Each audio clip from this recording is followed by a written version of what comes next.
If you just glance at a map, Louisiana looks like it should be one of the most important states in the country. It's right at the spot where the Mississippi River empties into the Gulf, a place that basically controls the flow of people, goods, and money for half the continent. You'd think it would be the New York of the South.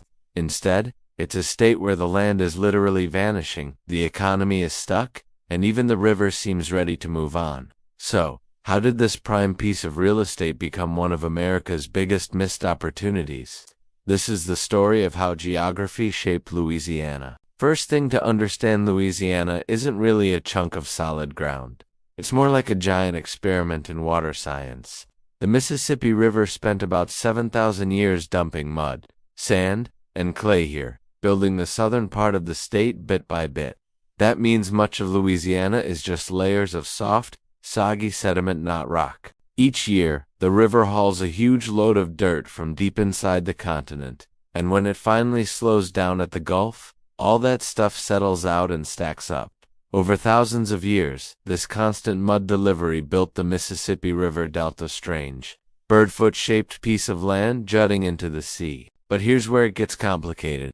Since this land is mostly packed mud instead of solid rock, it's not stable. The ground acts like a soaked sponge. In most places, the water table is so high, you hit water just by digging a little. Try it in New Orleans. There's no bedrock, just layers and layers of sludge. That's a big problem if you want to build anything permanent. The ground keeps sinking. As the weight of the mud pushes out the water, everything slowly drops lower. But for thousands of years, the river had a way to deal with this.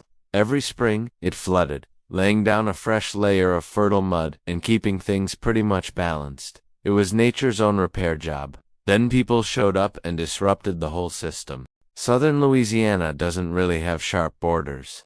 In most places, you can point to where the land ends and the ocean begins.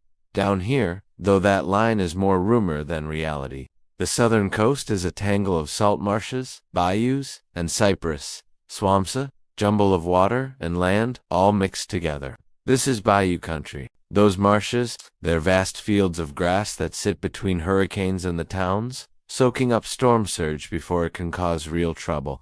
The swamps are filled with bald cypress and water tupelo trees, perfectly suited to have their roots underwater year-round. Then there are the ridges, old beach lines running alongside the coast. Sometimes these ridges are the only spots high enough, and by high, that means 5 or 10 feet above sea level, where people can build houses and actually stay dry. Getting around here used to take true local knowledge. Outsiders just got lost, plain and simple. You weren't just crossing land, you were navigating a watery maze that shifted with every tide and season. Head north, though, and everything changes. Once you pass Alexandria, the soggy southern landscape gives way to hills. Up here, it starts to look much more like East Texas or Arkansas, not the swamps most people picture when they think of Louisiana. Pine forests cover rolling hills, and the dirt turns red with clay. This is old land, geologically speaking. Ancient marine deposits built this ground ages ago, long before the Mississippi started dumping fresh mud. The earth is firm, the elevation is higher, and water runs off instead of lingering. You can dig down and find bedrock, and the ground holds steady. But none of these features truly define Louisiana. The main force, the real wild card, is the Mississippi River. Rivers aren't just channels. They shift, they wind, and they do what they want. As the Mississippi builds its delta, the river's path to the Gulf gets longer and more difficult. Sediment piles up, the river flattens out, and sooner or later, it looks for a shortcut, a steeper, quicker route to the ocean. That's the true risk here. The river wants to move.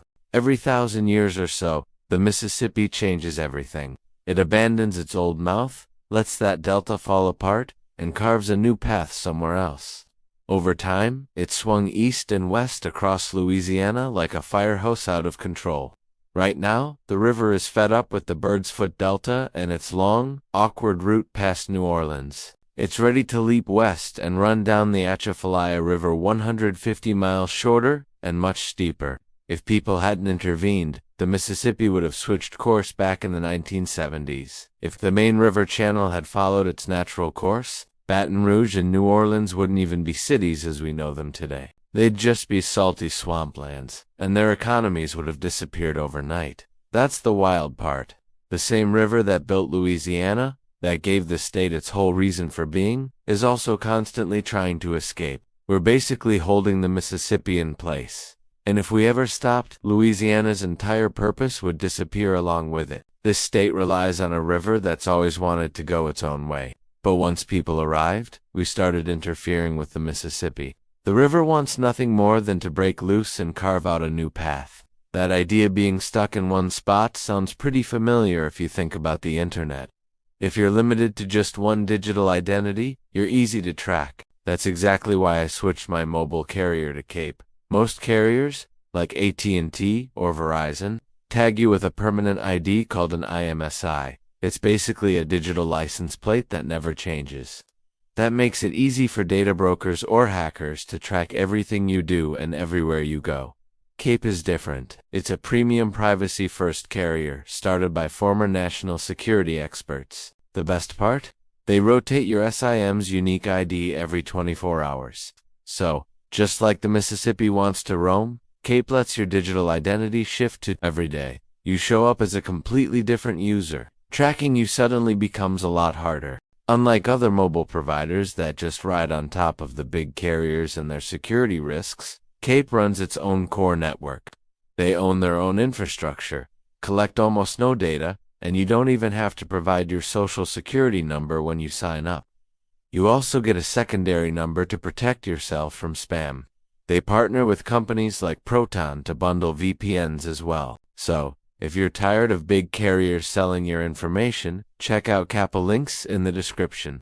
Use code JOG33 for 33% off your first 6 months. Huge thanks to Cape for sponsoring this channel. Honestly, it's the smartest way to keep your data flowing where you choose. Back in 1682 though, the French weren't worried about digital privacy. They wanted to control the flow of a continent. Before any European flags flew over the delta, this area was home to flourishing indigenous cultures. The Poverty Point people in today's northeastern Louisiana were building massive earthworks and mounds over 3,000 years ago, long before the Parthenon or the Colosseum existed. These weren't just hunters, they were skilled engineers who understood the complex rhythms of the rivers and used them to operate trade networks stretching for thousands of miles. By the time Europeans arrived, groups like the Caddo, Choctaw, Natchez, and Chitimacha were already in charge. They had mastered the bayous, gliding through the watery maze, in dugout canoes that left early European explorers baffled. For the Europeans, though Louisiana wasn't home, it was a backdoor in Île Bar. French explorer René Herbert Cavelier drifted down the Mississippi from Canada. When he reached the mouth of the river, he claimed the entire drainage basin for King Louis XIV, and named it La Louisiane. France didn't just stake a claim, they pretty much declared, "This is ours," and tried to claim everything from the Rockies to the Appalachians. But declaring ownership and actually keeping it, that's another matter entirely. The French soon realized that whoever controlled the mouth of the Mississippi River would control the continent. So in 1718, Jean-Baptiste Lemoyne de Bienville founded New Orleans. He chose a spot on a natural levee, a narrow strip of high ground, shaped by the river's silt. The spot, nestled in a bend where the river comes closest to Lake Pontchartrain, was brilliant from a military perspective. Living there, though not so great, the place was overrun with mosquitoes, constantly flooded, and surrounded by thick, swampy cypress forests. Early settlers died in droves from yellow fever and malaria. Locals called it the wet grave. Still, the city survived, mainly because of the harsh reality of enslaved African labor. In Louisiana, slavery wasn't just about fieldwork. Enslaved people provided both muscle and expertise. They built the levees, cleared swamps, and brought West African knowledge, especially about growing rice. That skill gave the colony its unique character. But Louisiana's story didn't follow the typical American path. In 1762, after losing the 7 Years' War, France quietly turned Louisiana over to Spain to keep it from falling into British hands. For nearly 40 years, Louisiana was Spanish. That's why if you walk the French Quarter today, you'll see ironwork balconies and shaded courtyards, classic Spanish architecture, not French. During Spanish rule, A major migration shaped Louisiana's future. The Acadians, French settlers expelled from Canada by the British, came down and settled in the swamps of southern Louisiana. Poor, isolated, fiercely independent, they managed to survive. Over time, Acadian became Cajun. They learned to live off the bayous and built a culture separate from the old money Creoles of New Orleans. Just as things seemed to settle, everything changed again. Napoleon took Louisiana back for France in 1800, dreaming of a North American empire. But after disaster struck in Haiti through a massive slave revolt and yellow fever, he gave up. In 1803, the United States was still a young country. Clinging to the East Coast, President Thomas Jefferson wanted to buy only New Orleans, so American farmers could ship their crops. Napoleon had a bigger plan. He offered the entire territory for $15 million, about 4 cents an acre. The U.S. doubled in size overnight. Louisiana entered the Union as the 18th state in 1812, just in time to prove its worth. In 1815, at the Battle of New Orleans, the final conflict of the War of 1812, a ragtag group of pirates, frontiersmen, enslaved people, and soldiers defeated the British. That victory secured American control of the river and kept money flowing from cotton and sugar still produced by enslaved labor. New Orleans exploded into the richest city in America. It became the South's banking hub, the largest slave market, and a crossroads of languages, people, and fortunes. The Mississippi was the era's superhighway, with steamboats carrying riches from the heart of the continent to the world. But all that wealth rested on a rotten foundation. The entire economy depended on enslaved labor and the twin crops of cotton and sugar. When the Civil War began, Louisiana was an obvious target. In 1862, the Union Navy simply sailed past the river forts and captured New Orleans without firing a shot at the city.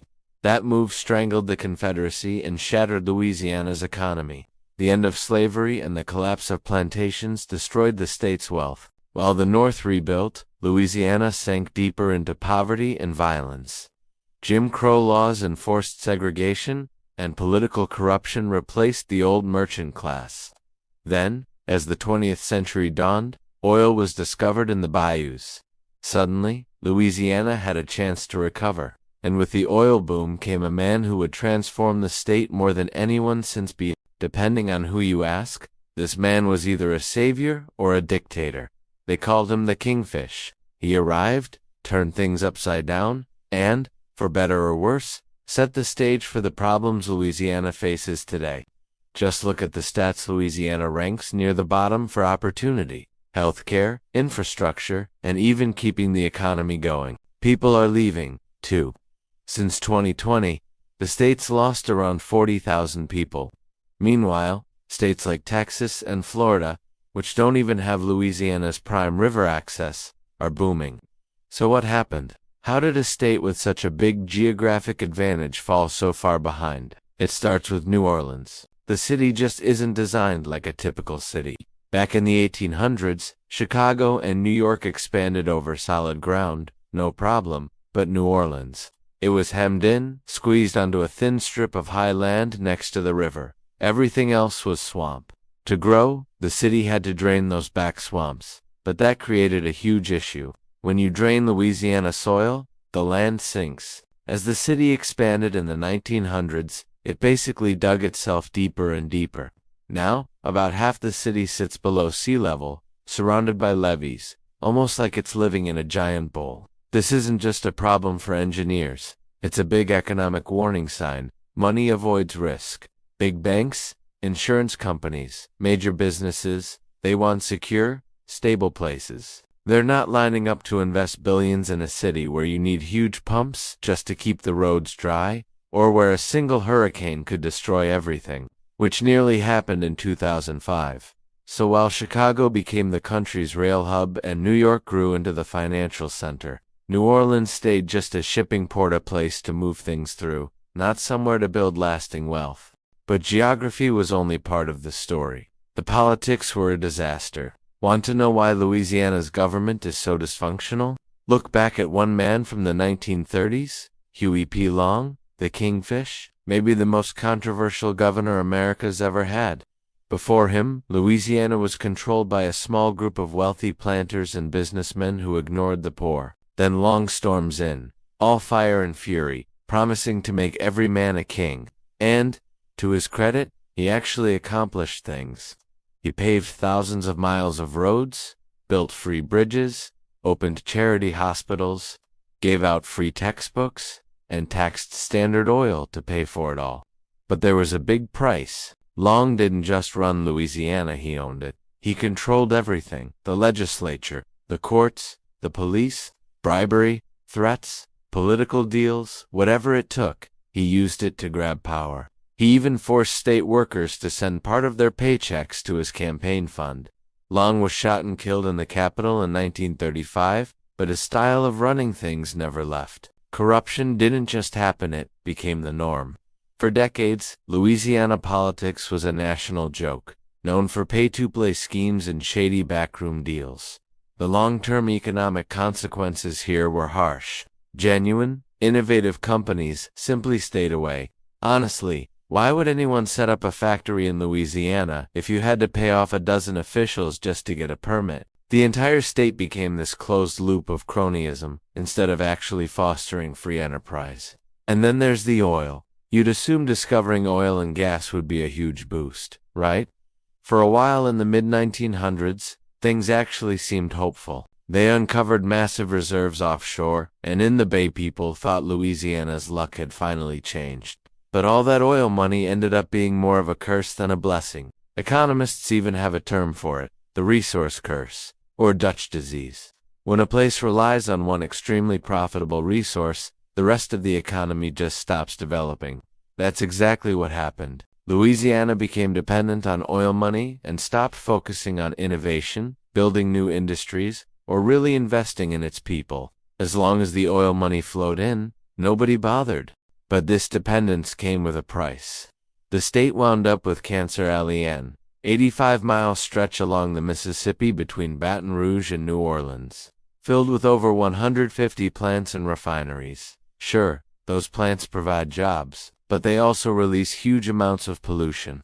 It's a serious crisis for quality of life. The kind of high-tech workers fueling growth in places like Austin, Seattle, or Raleigh don't want to move to a place with polluted air and high cancer rates.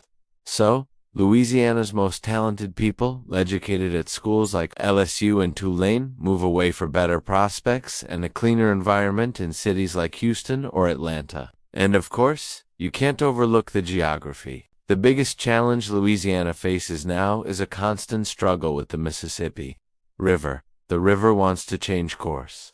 If it did, Baton Rouge and New Orleans would lose their main shipping route, and their economies would collapse almost overnight. To prevent that, the U.S. government built the Old River Control Structure, a massive concrete barrier forcing the river to stay put. It's probably the most important piece of infrastructure in the country that hardly anyone knows about. If it ever fails like it nearly did during a major flood in 1973, the river could break away. Factories and cities would lose fresh water and access to shipping, and salt water from the Gulf would contaminate drinking supplies for millions. So Louisiana spends billions and burns through endless political energy just to keep things from getting worse.